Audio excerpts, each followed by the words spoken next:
2022 개정 창비 국어 공통국어 2 1단원 한국 문학의 흐름 소단원 1 제망매가 시조두수 진행할게요.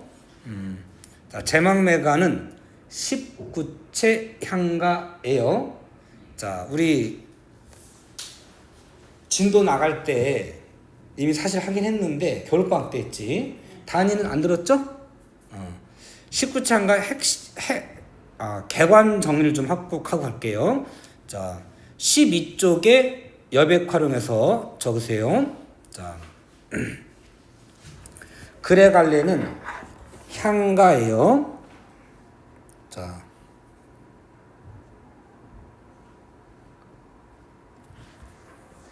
향가가 정확하게 무슨 뜻인지는 알 수가 없어요. 내가 모른다는 뜻이 아니고 학자들도 정확히 몰라요.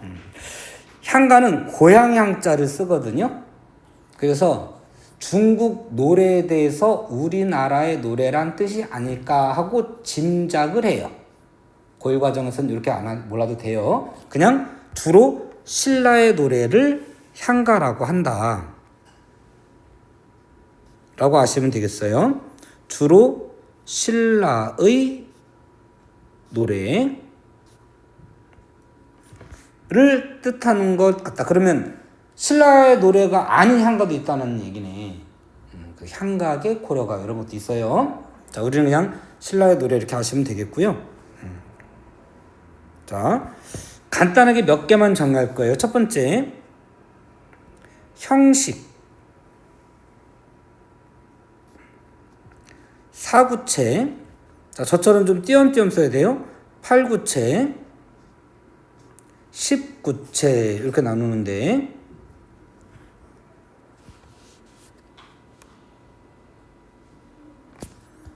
소리를 꺼놨었네. 잘 들렸는지 모르겠다. 자, 두 줄짜리 민요나 동요를 두 번 겹치면 네 줄이 되죠. 그래서 동요나 민요가 겹쳤다. 이거를 민요나 동요의 중첩 이렇게 이야기해요. 민요나 동요를 중첩한 거야. 민요 또는 동요의, 자, 이거는 사실 안 나올 텐데 19채만 하면 되는데 일단 19채 설명하기 위해서 기본적인 설명할게요. 자, 그래서 가장 원시적 형태예요. 가장 원시적 형태다.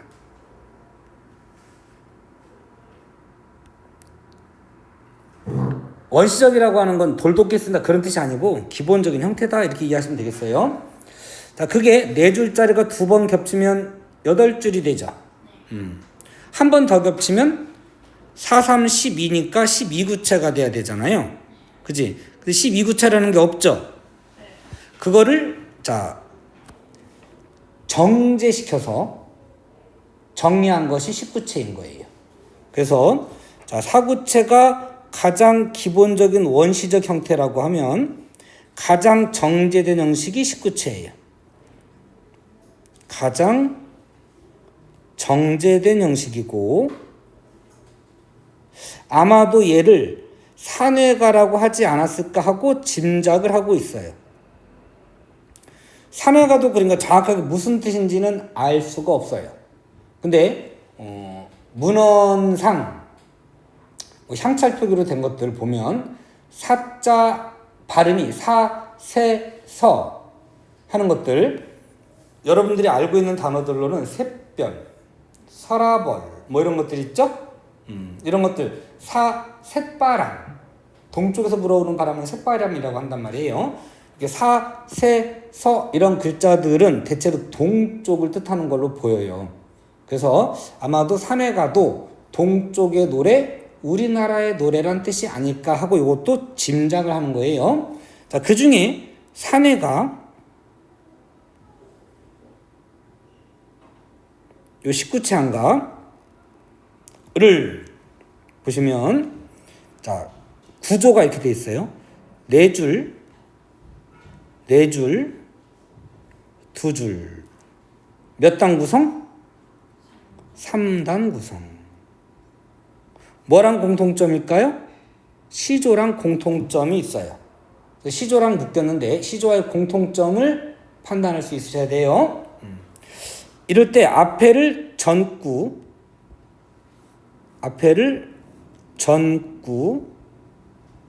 뒤에를 훅구, 마지막 두 줄을 낙구라고 하는데 우리 책에는 기서결 3단 구성이다 이렇게 배웠죠? 자, 3단은 되게 기서결이라는 말을 쓰는데 앞으로 전꾼이 훅꾼이 이런 말은 거의 사실 쓸 일이 없어요. 자, 낙구라는 말을 주로 쓰는데 요 낙구의 첫머리, 낙구의 첫머리. 그럼 몇 번째 행이 되는 거예요? 앞에 네 줄이 있으니까 9행이 되는 거죠? 9번째 줄이 되는 거죠? 4, 4, 2니까. 이 9행에 낙구의 첫머리에 감탄사가 들어가요. 오케이. 제망매가 같은 경우에는 아으라는 말이 들어가죠. 요 두 개가 시조와의 공통점이에요. 그 두 개가 이렇게 쓰는 건 비슷하다 이런 뜻이에요. 시조 종장 첫 세 글자가 거의 고정이고 거기에 감탄사가 들어갈 확률이 높은 거예요. 이때 낙구 첫머리에 있는 감탄사는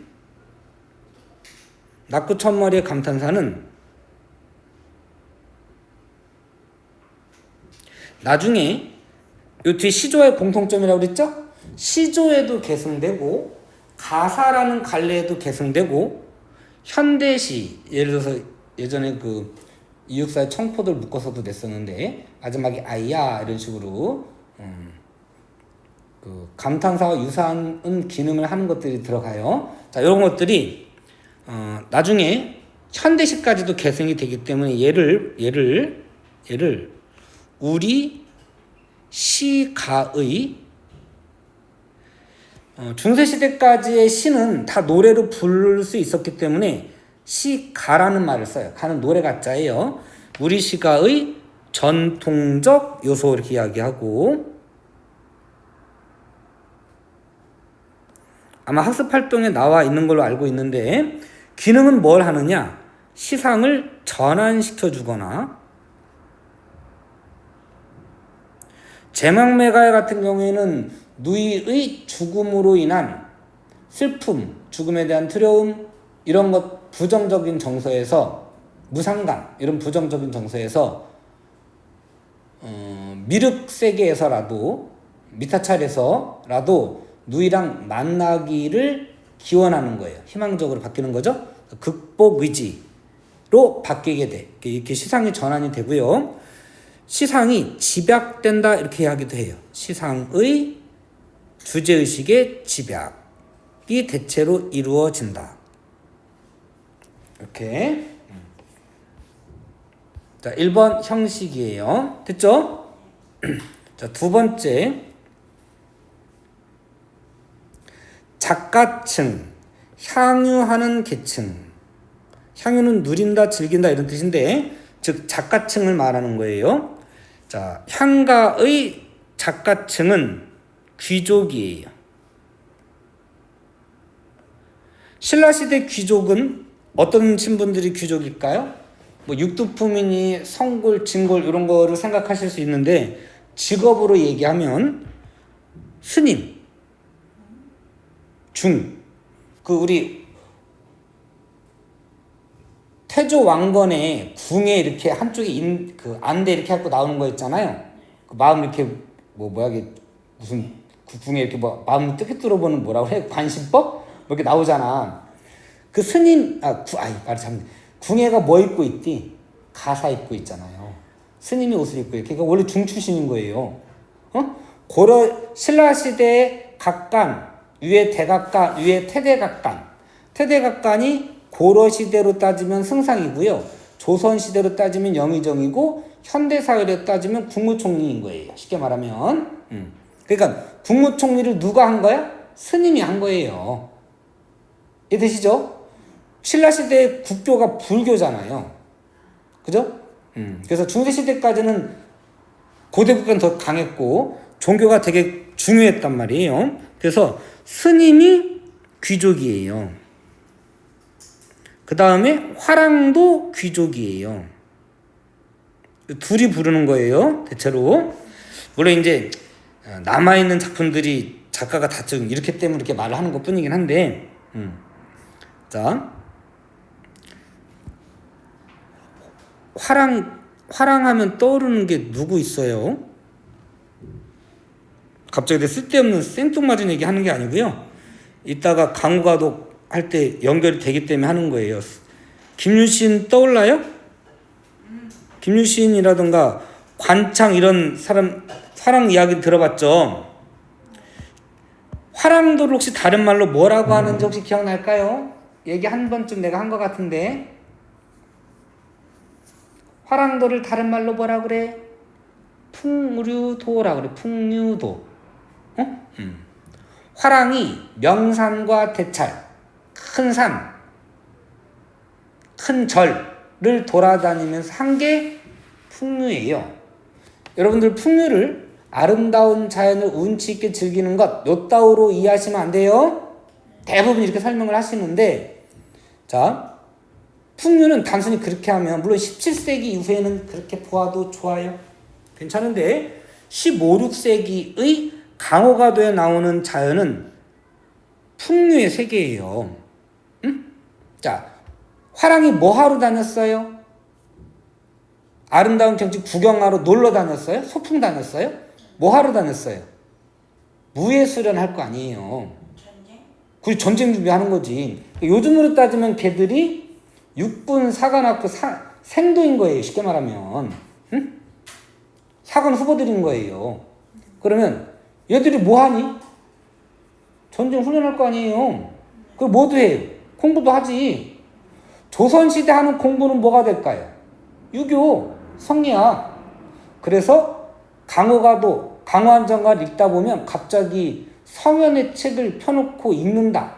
공자가 어떻고, 충이 어떻고, 효가 어떻고 이런 내용이 나올 때가 있어요. 이게 다 뭐야? 풍류예요. 그냥 아름다운 자연을 즐기는 것 이렇게 하시면 문제 못 풀을 수 있어요.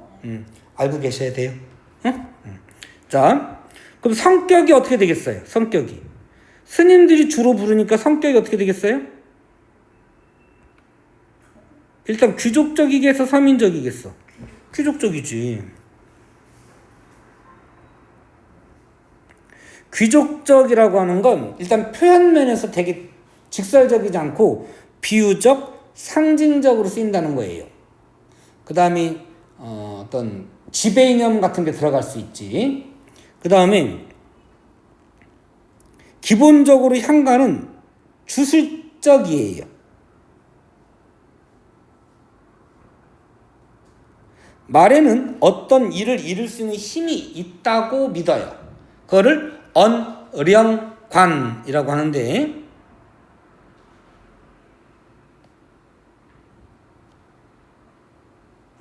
언은 랭귀지를 뜻하고요. 령은 고스트, 영혼을 뜻해요. 근데 제망매가는 주술적이라고 보기 어려워요. 제망매가는 서정적이에요. 만약에 배경설화를 고려하면 그때는 주술적이에요. 이따 제망매가를 부르고 나니까 내가 여러분들 그 재미있으라고 지금 자료를 주가마다 고민하고는 있는데 만화로 그려진 제망매가가 있어요. 그 앞에 이렇게 써놨는데 그 붙여놨는데 자 그 배경설화까지 고려하면 거기 나올 거예요. 이 제망매가가 노래를 불러주니까 그리고 지전을 날렸더니 지전이 서천으로 쫙 날아갔대요. 동생이 이 노래에 의해서 서천으로 극락으로 가게 되었다. 극락왕생하게 되었다라는 거예요. 그래서 제망매가를 통해서 극락왕생 시키겠다고 하는 천도하겠다는 소망을 이룬 거잖아요. 그렇게 보면 주술적이에요. 그러나 노래 자체만 보면 서정적이다. 자, 네 번째 표기 방식은 요거는 내신에 나오긴 좀 어려울 것 같은데 향찰식 표기예요. 일단 그래도 적으세요. 향찰식 표기. 한번 적고는 갈게요. 여러분 이미 중세국어를 배웠기 때문에 나올 수도 있어요. 자, 향찰식 표기는 어떻게 하는 거냐면 한자의 훈과 훈은 훈도 훈차 그 다음에 음은 음차 음도 하는데 한자 훈과 음을 빌려서 우리말 문장 전체를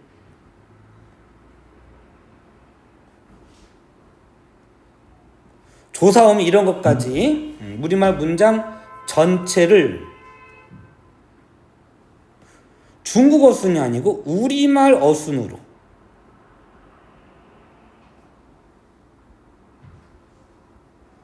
기록한 거예요. 그래서 한자를 수용하긴 했지만 주체적으로 수용한 거예요.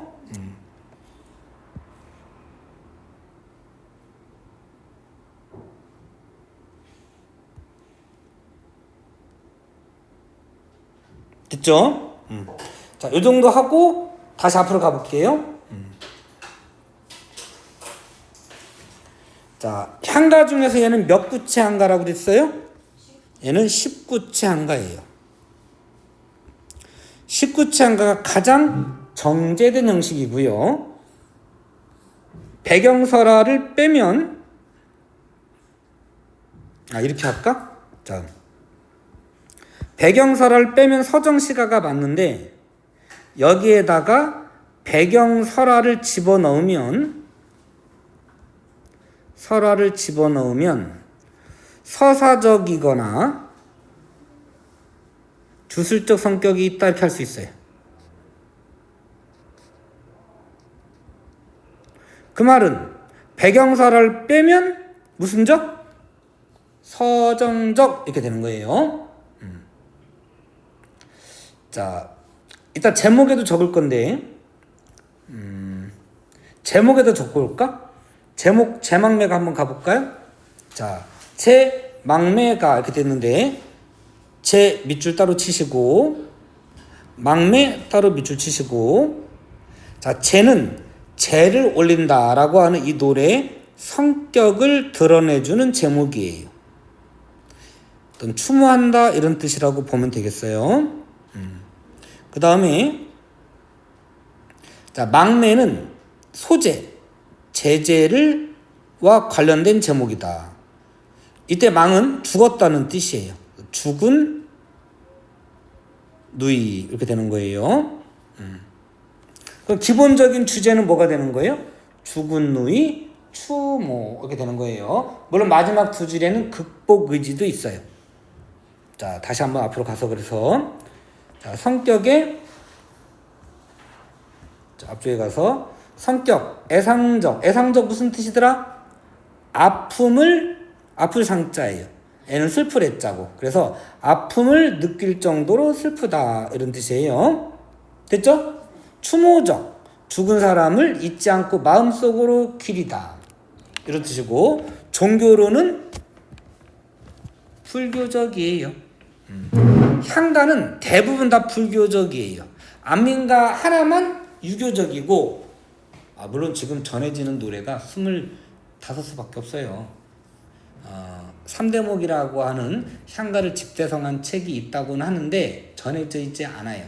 아마 일본 천황 서구에 있을 수도 있어요. 그 새끼들 별거 다 훔쳐갔거든. 자, 기본적으로 불교적이고요. 자, 특징, 누이의 죽음을 자연물에 비유하여 시상을 전개하였다. 자, 요거는 이따 본문에서 나오긴 할 건데 한번 색깔 칠해볼까요? 3장으로 구성된 게 뭐랑 공통점이다? 시조와의 공통점. 낙구에 뭐가 있다? 감탄사가 있다. 요 두 개가 시조와의 공통점이에요. 제망매가 끝내고 나서 10년을 경영하여 갈게요. 자, 제망매가로 갈게요.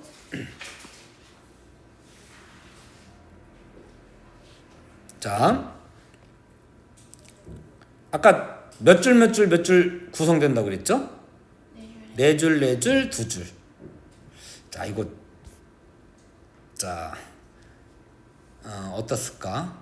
지금 위에는 표시가 돼 있으니까 여기다 묶을게요. 네 줄, 두 줄이에요. 네 줄, 두 줄 이렇게 해서 3단 구성이에요. 자, 위에 원본으로 할게요. 생사길흔 삶과 죽음의 길은 삶과 죽음의 갈림길은 이에 이샴에 머뭇거리고 여기에 있음에 머뭇거리게 되고. 그런데 이때 이에는 여기란 뜻이긴 한데 6번째 줄에도 이에 있죠. 여기에 저기에 있는데 이에 되어에는 n이에요? 썸이에요? 이런 뜻이에요. 재수없죠, 영어 쓰니까. 일부러 이렇게 쓴 거예요, 외우시라고. 이때 여기에는 여기저기를 뜻하는 게 아니고 이곳, 바로 이곳 이런 뜻이에요. 여기는 어디냐? 이승이에요. 이승은 죽을 수밖에 없는 곳, 죽음이라는 것이 존재하는 곳이에요. 조금 말을 어렵게 하면 유한자적 공간 이렇게 이야기해요. 말이 좀 어렵죠. 1학년 때는 요 말을 잘 안 쓰긴 하는데 하는 리미트, 모털하다라는 뜻이에요. 유한자, 죽을 수밖에 없는 사람 존재들이 있는 공간. 그래서 이따 문제 중에 있을 텐데 박목월의 하관이라는 시가 있어요. 써드릴까요, 아예? 자, 박목월의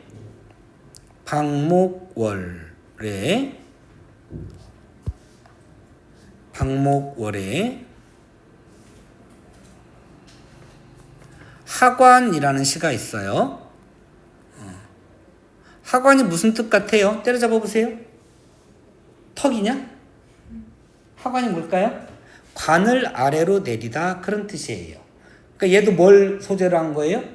사별을 소재로 한 거예요. 대상의 부재예요. 여기도 동생이 죽었구나. 남동생인데 그 동생이 죽어서 관을 이제 땅에 묻는 거예요. 이럴 때 그 시에 이런 내용이 나와요. 여기는 다만 열매가 떨어지면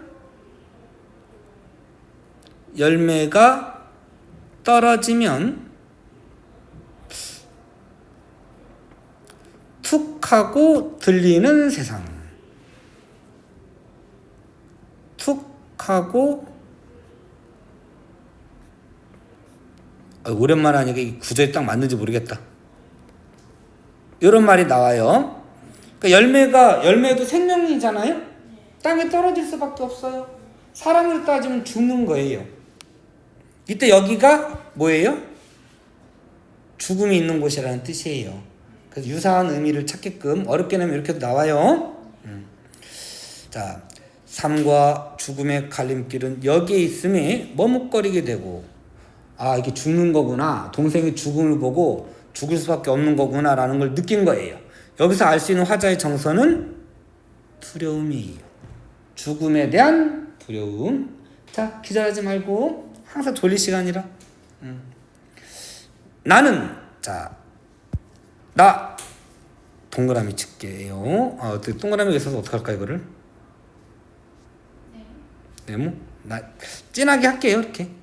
이렇게 내가 따로 동그라미 칠게요. 자, 나 요거는 죽은 누이예요. 화자 아니에요.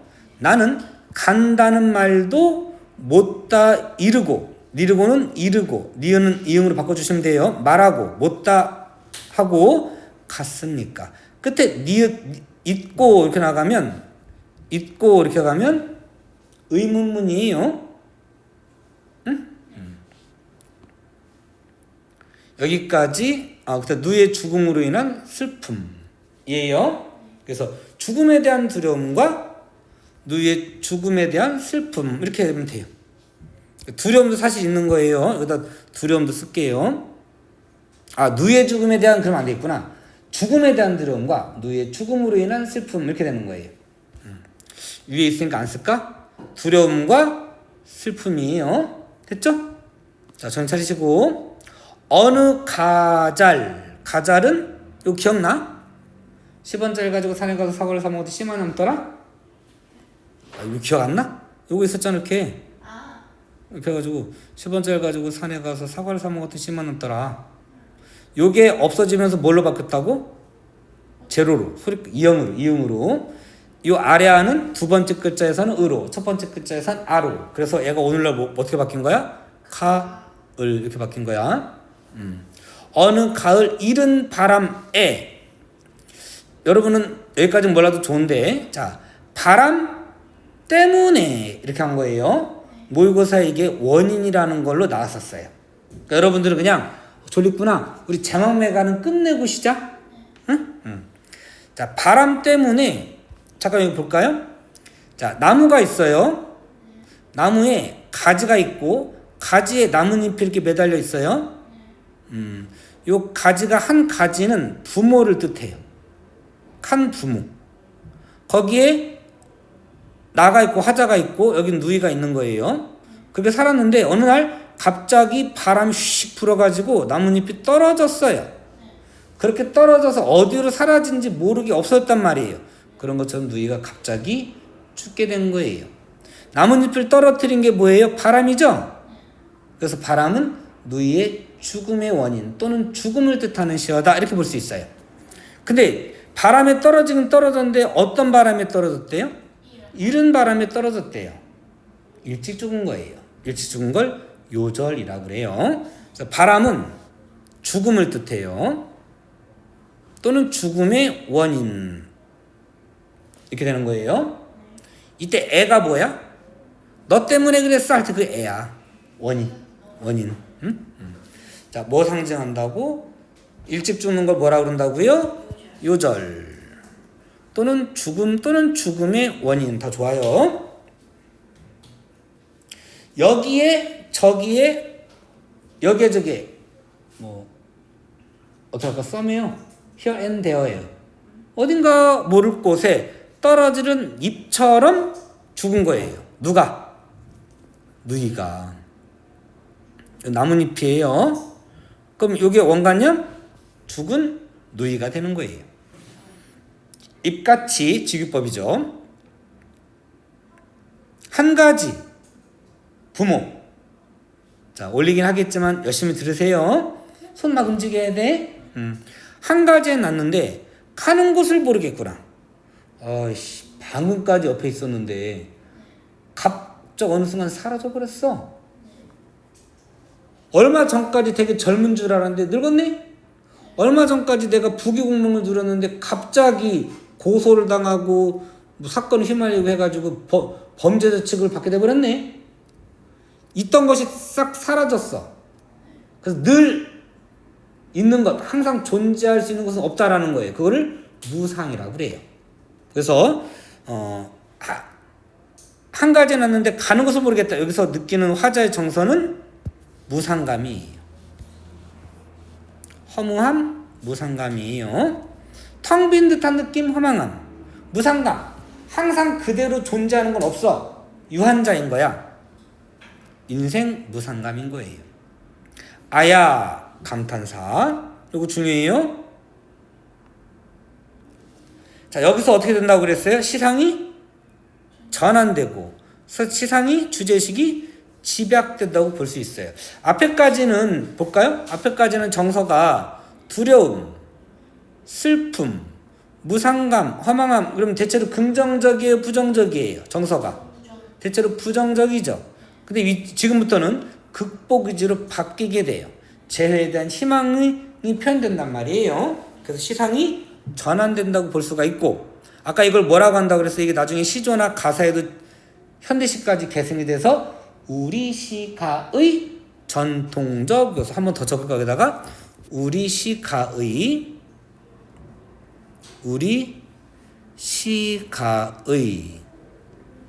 전통적 요소. 조금 세워놓고 쓰다 보니까 글씨가 조금 삐뚤삐뚤해요. 우리 시가의 전통적 요소. 자, 집중. 자, 미타찰은요, 일단 끝날 때까지는 못 멈춰. 이렇게 하자. 자, 미타찰은요, 미륵불이 있는 세계예요. 미륵불이라고 하는 거는 미래 부처님이거든요. 중생을 극락으로 갈 수 있게 제도해 준다고 하는, 극락 왕생할 수 있게 도와준다고 하는 미래 부처님이 미륵불이에요. 그 미륵불을 믿는 사상을 미륵사상이라고 해요. 우리 나무아미타불 관세음보살 이렇게 하잖아요. 아미타불, 그 아미타불이 미륵불이에요.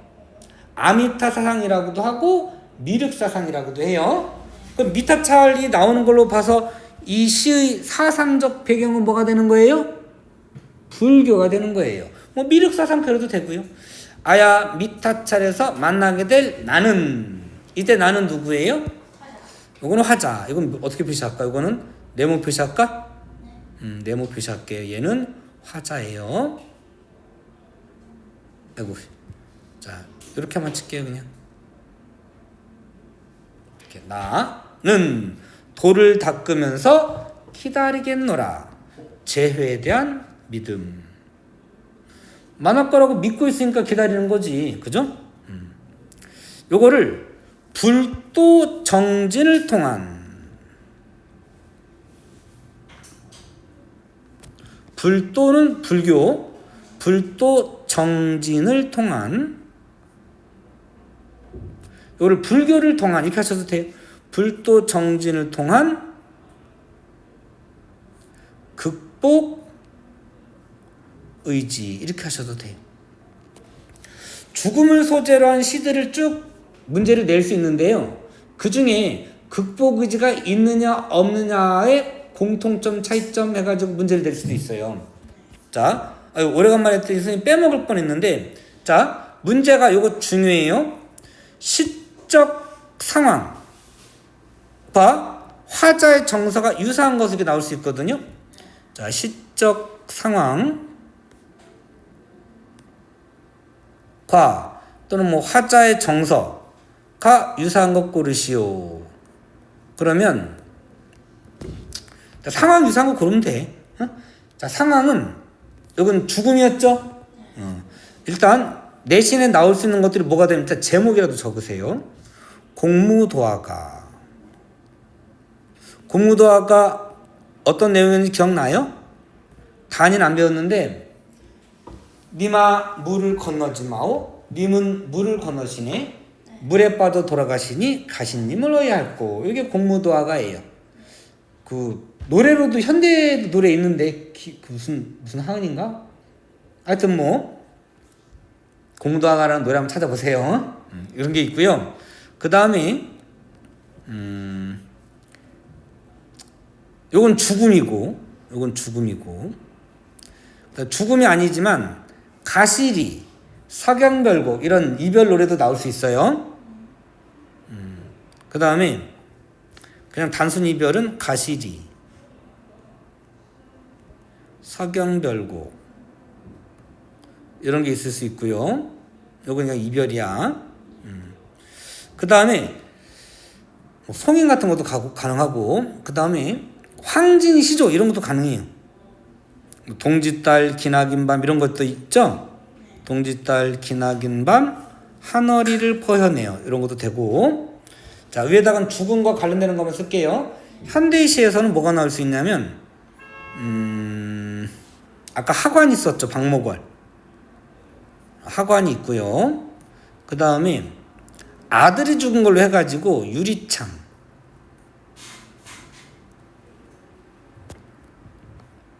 은수저 이런 것도 가능하고요. 너무 많아질 것 같은데, 은수저 이런 것도 있고요. 그 다음에 아내가 죽은 것, 초혼.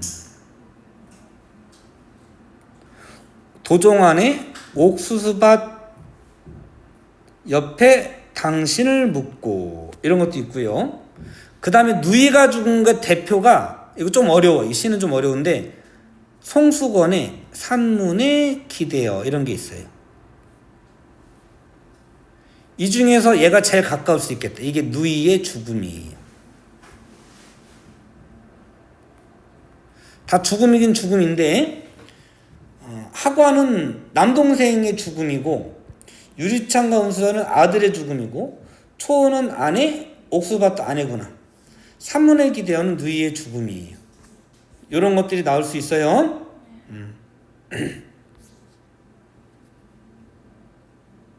산문이 뭐냐면, 절에, 그 산에 이렇게 있으면 산위 절이 있잖아요. 그 절에 올라가는 그 입구가 산 밑에 있기도 해요. 그걸 산문이라고, 빨간색 그 칠해가지고 큰 나무 기둥처럼 이렇게 두 개 이렇게 달려있는 식으로 있는데, 나중에 산에 갈 때 보면 그 큰 절이 있고 그런 산에는 밑에 이렇게 입구가 있어요. 나중에 한번, 이게 뭘까? 그 빨간 기둥처럼 큰 게 있으면, 두 개 있으면 그게 산문이에요. 응? 자, 한번 해석만 하고, 원래 학습 활동까지 해야 되는데 졸리신 것 같으니까 일단 요거 하고 잠깐 쉴게요. 삶과 죽음의 갈림길은 여기에 있음에 머뭇거리게 되고, 나는 간다는 말도 못다 이러고 어찌 갑니까? 죽음에 대한 두려움과 누이의 죽음으로 인한 슬픔. 어느 가을 이른 바람 때문에 여기저기에 떨어지는 잎처럼 한 가지에 태어나고도 가는 곳은 모르겠구나. 무슨 느낌? 무상감, 화망함. 미타찰에서 만나게 될 나는 돌을 닦으면서 누이와의 만남을 기다리겠노라. 됐죠? 이왕 한 김에, 자, 왼쪽 요거 두 번, 세 번 나오는 건 중요한 거예요. 여기에도 시상의 전환, 그런 여기에도 나오잖아. 이런 건 되게 중요한 거야. 자, 개인의 정서를 노래했다는 서정시가로서의 의미를 가지고요. 배경설화까지 고려하면 서사적이고 주술적이다, 이렇게 볼 수도 있어요. 자, 학습 활동을 좀 봐야 될까? 한 개니까 4번도 있구나.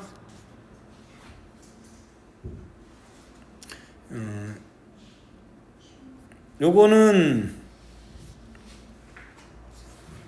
이거 들어가요, 안 들어가요?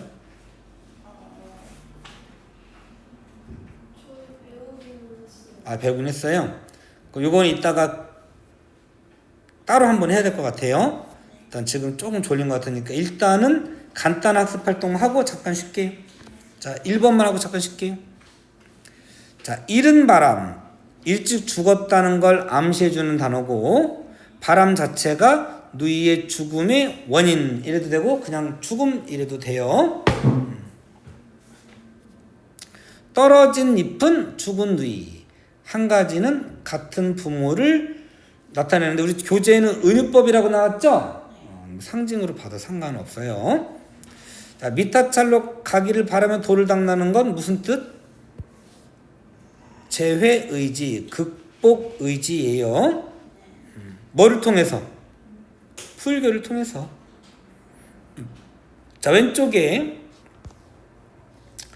향가는 삼국유사의 14수. 저도 어린 학교 다닐 때 여기에 14수, 4에서 14수 이렇게 외웠어요. 균여전에는 보현시번가라고 해서 앞에 서시까지 해서 11수예요. 합쳐서 25수가 전해지는데, 나머지는 다 사라진 거예요. 자, 배경설화가 있어요. 배경설화를 고려하면, 아까 무슨 적이다? 배경설화를 고려하면 줄거리가 있는 거니까, 줄거리가 있으니까 무슨 적? 줄거리 서사적. 서사적. 그 다음에 요 노래를 통해서 극락왕생했다는 거예요. 주술적.